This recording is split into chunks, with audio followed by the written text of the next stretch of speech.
તલોદ શહેર અને તાલુકા ભાજપ દ્વારા હર ઘર ત્રિરંગા રેલી તલોદ માર્કેટ યાર્ડથી માતાજી ચોક સુધી યોજવામાં આવી।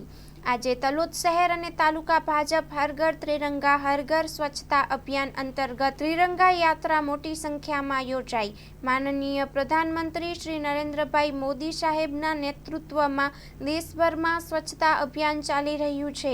આ અભિયાન અંતર્ગત આજે તલોદ શહેર ખાતે તલોદ માર્કેટ યાર્ડથી ભવ્ય ત્રિરંગા યાત્રા યોજાઈ। આ યાત્રામાં જિલ્લા ભાજપ પ્રમુખ ભારતીબેન પટેલ, જિલ્લા ભાજપ મહામંત્રી મહેન્દ્રસિંહ રહેવર, તલોદ તાલુકા ભાજપ પ્રમુખ કનકસિંહ ઝાલા, તાલુકા પંચાયત પ્રમુખ દશરથસિંહ ઝાલા, નગરપાલિકા પ્રમુખ રમીલાબેન ચાવડા, એપીએમસી ચેરમેન સંજયભાઈ પટેલ, મામલતદાર શિલ્પાબેન જોશી, ચીફ ઓફિસર સાવીબેન સોની, જિલ્લા પંચાયત સદસ્ય ગણપતસિંહ ઝાલા, રેખાબા ઝાલા, બંને મંડળ મહામંત્રી નરેન્દ્રસિંહ ઝાલા, અમિતભાઈ, વિપુલભાઈ, હરેશભાઈ, નગરપાલિકાના સૌ કોર્પોરેટર, તાલુકા પંચાયત સદસ્યદારો તેમજ નગરજનો મોટી સંખ્યામાં ઉપસ્થિત રહ્યા। Story report by Dilip Parmar, Talod, Sabarkantha.